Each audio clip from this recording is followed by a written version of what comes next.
It's time to share my journey into the world of healing, intuition, and spiritual discovery. As I find my place as a healer, psychic, and medium, I'm here to share my experiences and insights in hopes of breaking down barriers between different spiritual perspectives. Whether you're curious about energy work, looking to deepen your understanding, or just exploring your own path, this podcast offers stories, teachings, and connections to help you navigate the space between worlds. I'm Heather, and this is Soulful Wonderings. Are you coming along for the ride? So if you recall in our last episode, our sort of story episode, I got into a bit about my mom, and my relationship there is complicated. Yeah, I'll go with complicated. I love my mom so much, and she was truly my world. I talked to her every day, multiple times a day, in fact.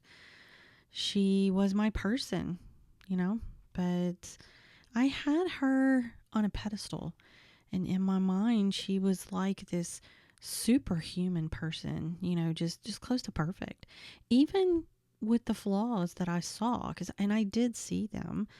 But to me, she was still this perfect person. And my love for her truly was unconditional. But then as the years went on and I grew up, I saw the flaws more. I saw the cracks more.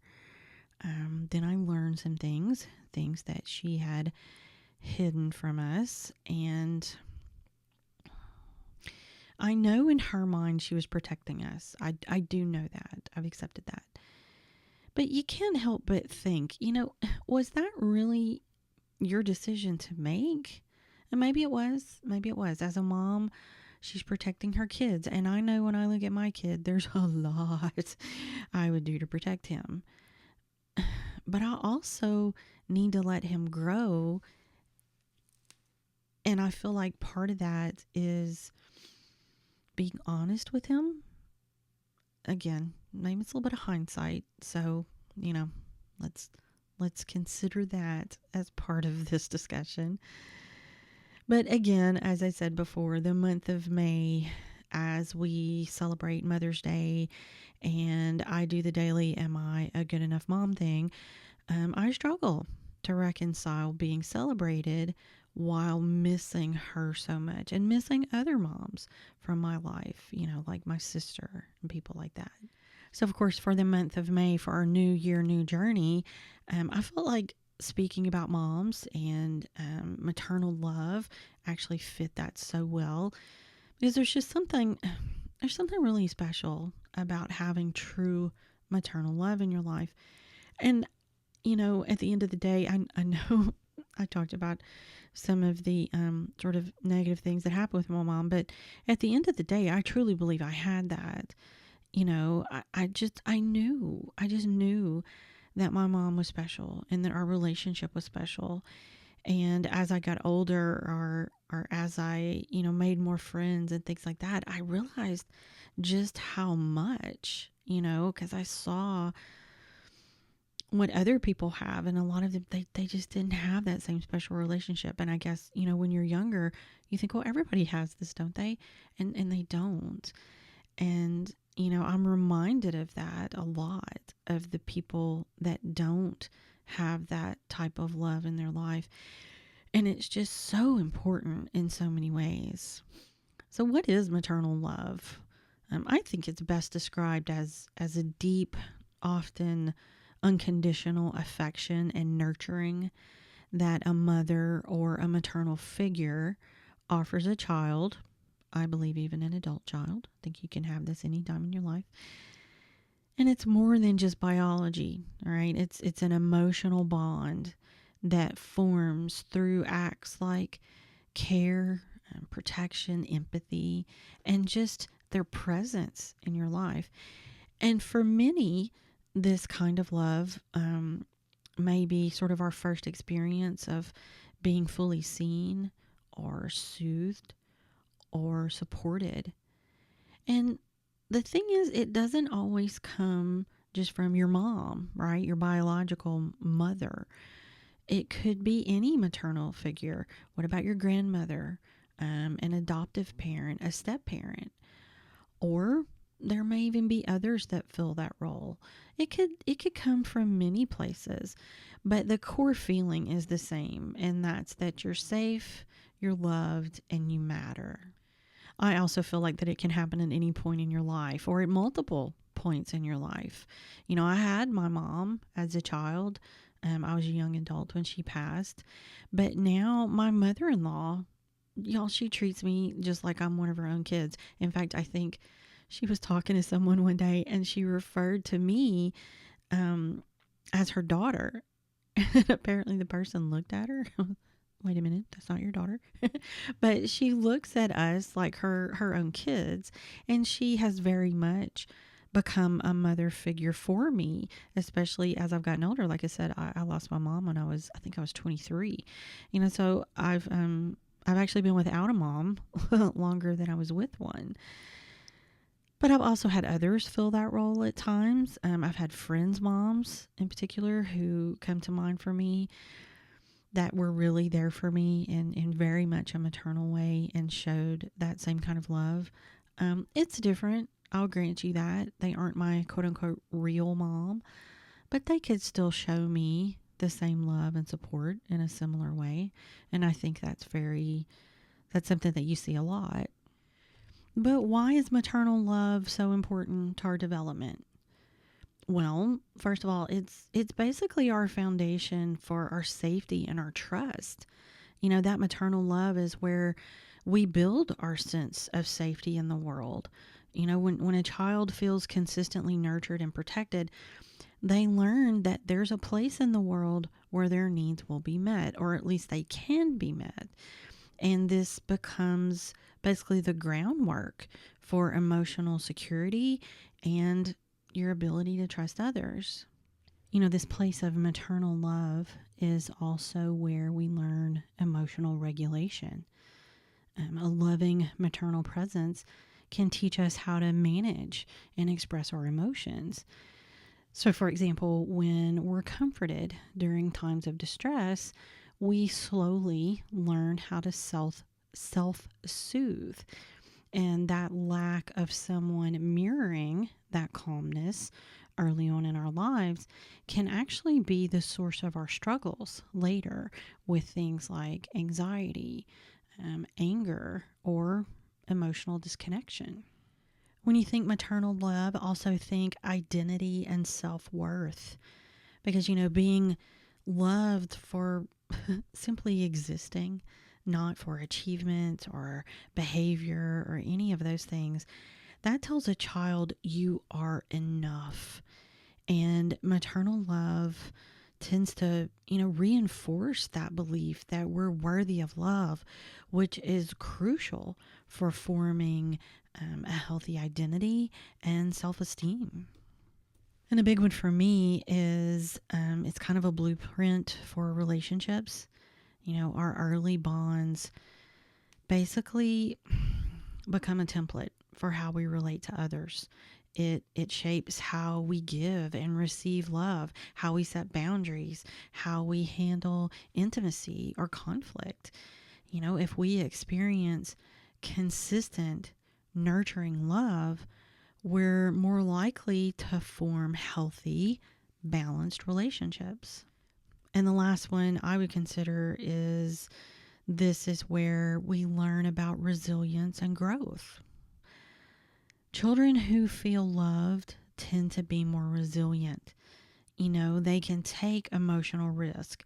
They can explore the world, and then they can bounce back when they have a setback.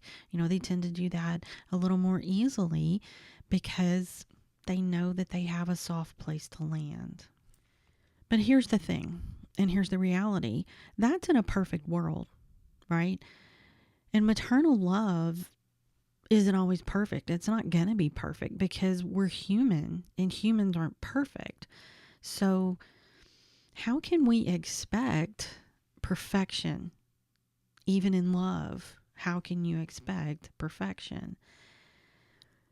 And how many of us didn't receive that love in the way that we needed?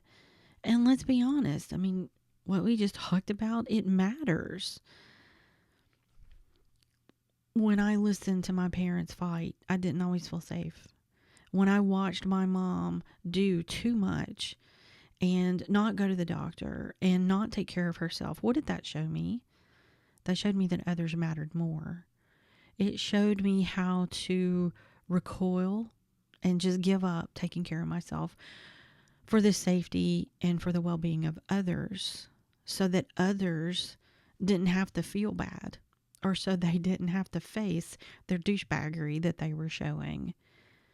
But she showed me that she stepped back so that they were okay.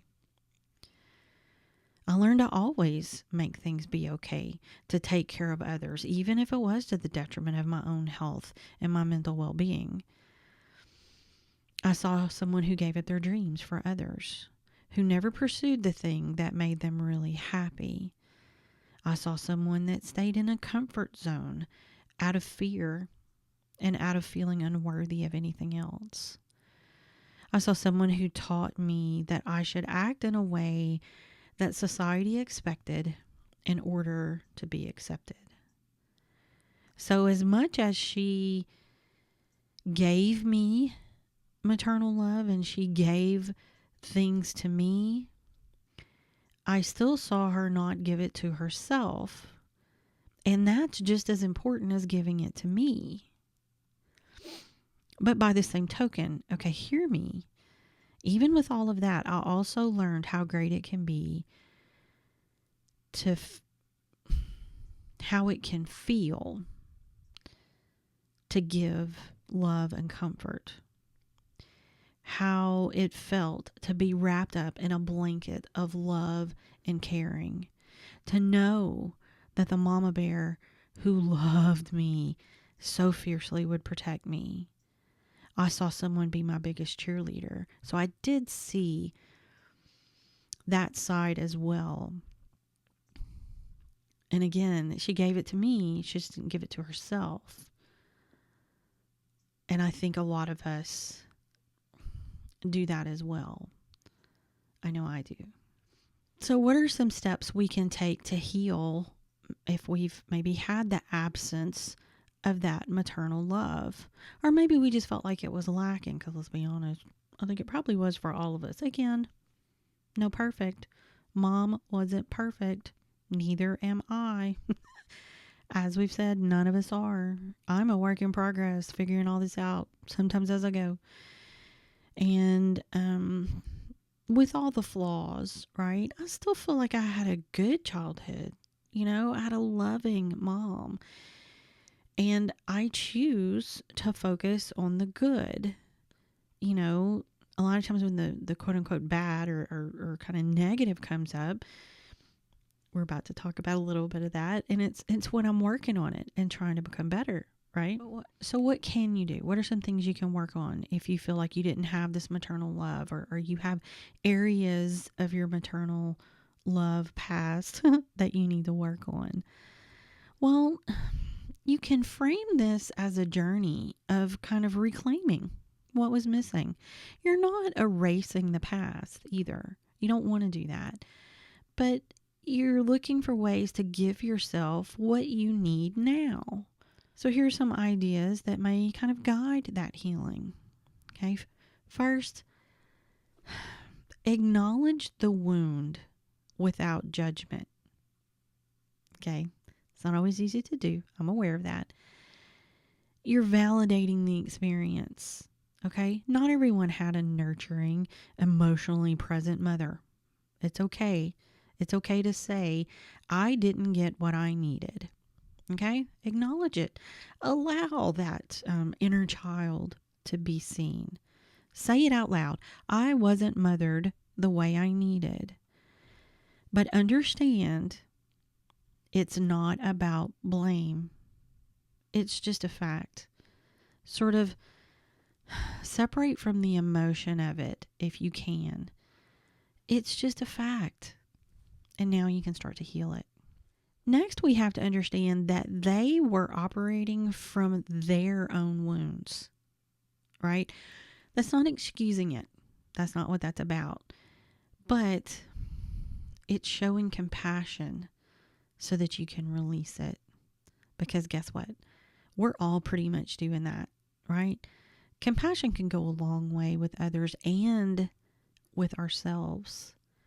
We may be blaming our moms for things that we missed, but we may be doing the exact same thing. So they were operating from their wounds. And so many of us are repeating these patterns, and we just simply don't know how to break them, right? So recognizing that doesn't invalidate your pain, but it helps you stop carrying their emotional burden. Reframe it.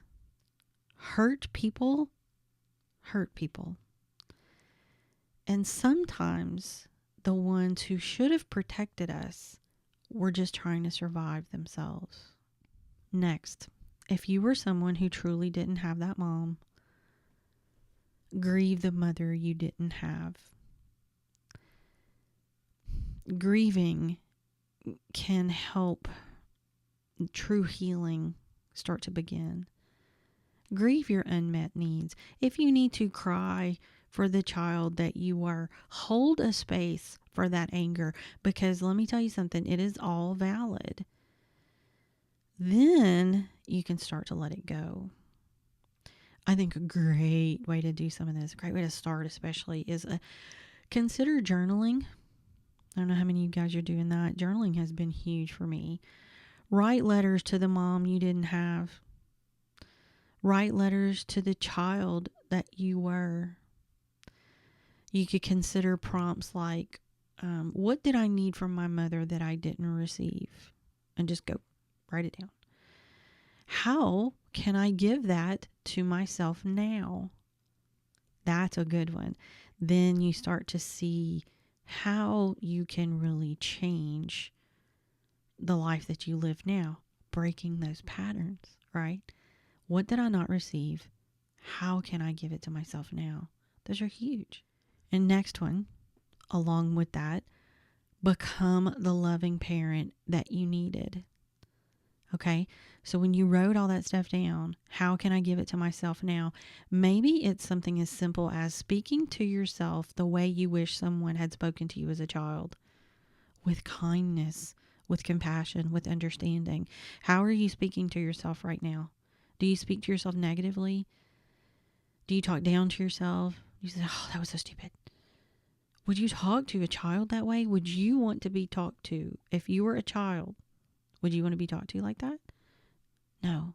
So start to reframe how you're speaking to yourself. Those moments of safety that you were craving, create routines that make you feel safe. Allow yourself to rest and to play without feeling guilty about it. Everybody needs to do that. No need to feel guilty about that. And when you have these emotions, celebrate them instead of shaming them. Okay, celebrate when it comes up. Oh, look, this is coming up now. Let me sit with it. Let me understand it. Don't be ashamed of it. It's all normal. And there's an affirmation you can repeat. I give myself what I needed then, now. And create the life and circumstances that you wanted. Another one, and I think this is hard for some people, or for a lot of us, because we sort of get caught up in, but I didn't have it, I don't have. But if we could recognize when love is being offered to us now, all right? Think about that for just a second. Sometimes when we're so used to this emotional starvation, we don't recognize when people are trying to love us. Honestly, because when we see it, it doesn't look imperfect, because what we're used to is imperfect, right? And it doesn't look like that. But there are things like, what about a friend who's checking in with you? That's somebody showing you love. A partner who makes space for your emotions. A mentor or a guide who believes in you, who becomes your cheerleader. That's them showing you that love. Love might not come in the package that we expect, but it might still be right there, soft and quiet, and just waiting for us to receive it. Next, and this is where some of the big work starts to come into play, I think, do the inner work to break that conditioning. Okay, we've talked about conditioning before. We talk about conditioning all the time. All the shoulds that we're supposed to do to be loved or to not be too much for other people. Look, unlearning a lifetime of conditioning takes time. But the awareness of it, the acknowledgement of it, such a great first step. You know, we have to stop pretending that things didn't happen. And sometimes that means choosing not to carry what's not yours anymore. Put it down. That conditioning you were taught, set it down. And allow love and forgiveness and just new ways of being to enter your life. And that may feel a little, how do I do that? There are several ways you can do it. You could work with a therapist. Therapy is a great thing to help you learn tools and ways of dealing with this. Maybe a coach. I help people with stuff like this. I know a lot of folks that help, that are coaches that help people with life, careers, all the things. There's energy healing, mindfulness practices. There's a lot of things that you can do to do this work. What I recommend is you start looking for people, find people that become part of your circle that help you. Don't be afraid to try new things. Okay. Try something new. And also, if you try something that doesn't work the first time, try something else, because maybe that thing wasn't your bag. Maybe that thing didn't resonate with you, but maybe the next thing will.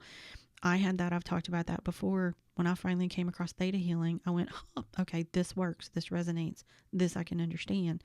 Things before that, they had worked to some degree. They had helped, but this sort of made it all click.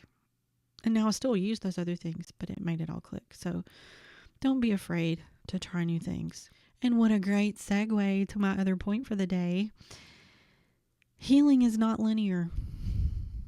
It happens, then it happens again and again and again and again. Healing isn't a checklist. It's not a once and done moment. It's more like, it could be a spiral. It could be a circle. You could basically revisit old wounds at sort of new levels of awareness, maybe over and over, or at least more than once.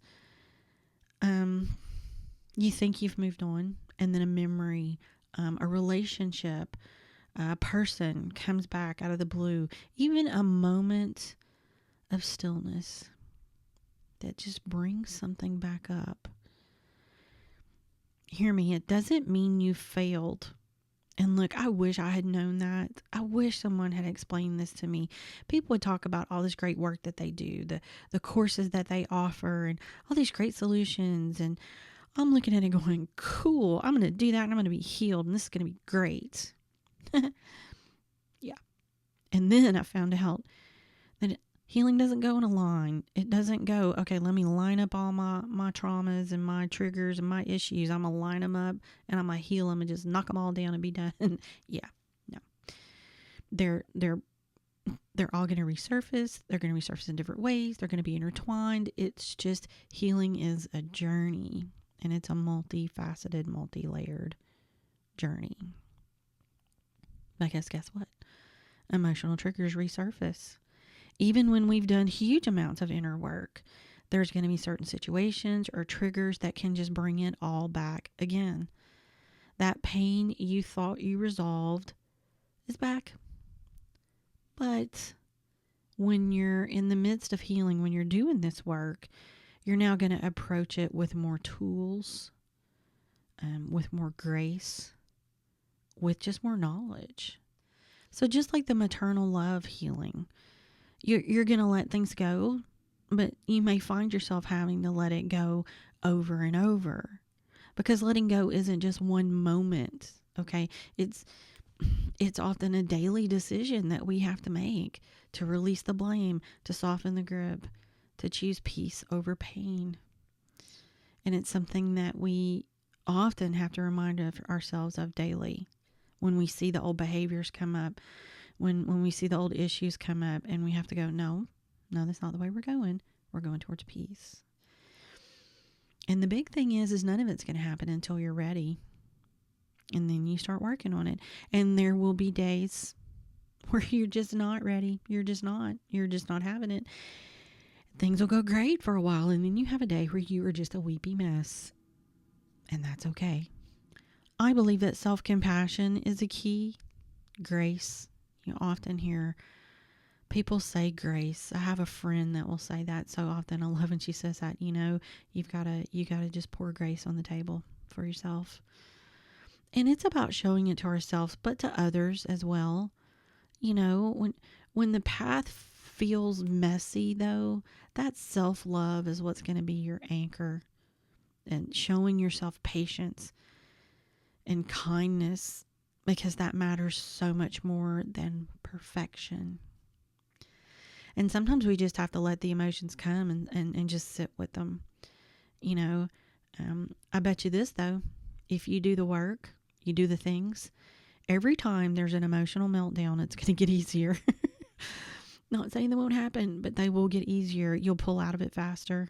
You'll recognize the trigger and move past it easier than you did the time before, because you go, oh, yep, that's that trigger.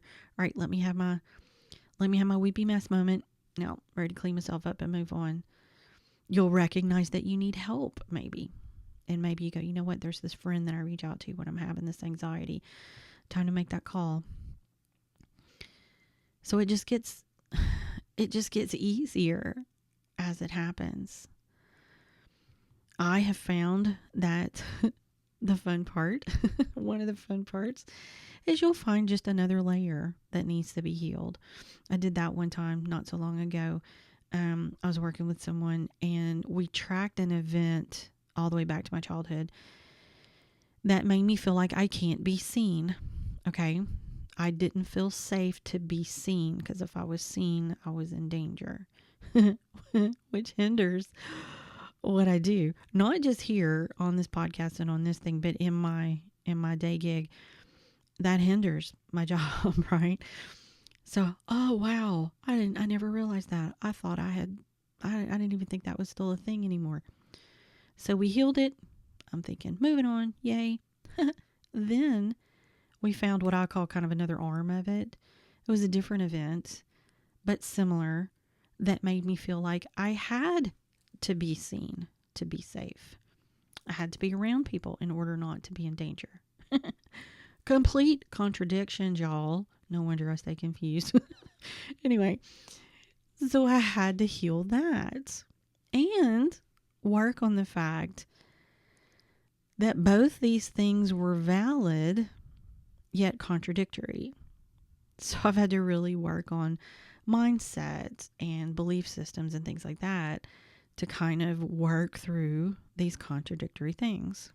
And y'all, it's been 30 years, but there are times when there's something just simple and little that will trigger me and send me back to the day that my mom died. Sometimes it's a scent, a picture, a keepsake, just little things, and it's all back, all the grief. But now I know better how to work through it, and often it's just a matter of acknowledging it and allowing myself to sit with it, to not be ashamed of it. Okay, there's nothing wrong with this. People will tell you all the time, you know what, it's time you got over that. Well, you know what, they can fuck off. It's my grief journey, not theirs. And they don't get to tell me how to live it, just like they don't get to tell you that. Your journey is your journey. And there's nothing in it to be ashamed of. It's just who you are and what makes you who you are. So it's important to remember that wherever you are in your healing journey, whether you're in a breakthrough moment or you're just trying to make it through the day, you're not behind, you're not in the wrong place, you're not doing it wrong. None of those negative things that people want to say or you want to tell yourself. You are on your path, your unique path. You're not broken.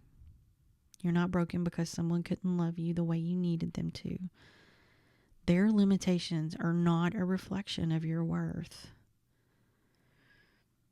And now that you are recognizing these things and you're doing the things to do the work, you get to choose to love yourself deeply enough to change the pattern, to heal in the way that you need, in the way that your journey follows.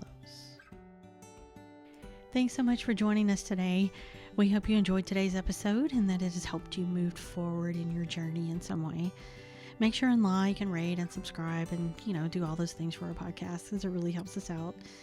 Links and other important things you need to know will be in the show notes.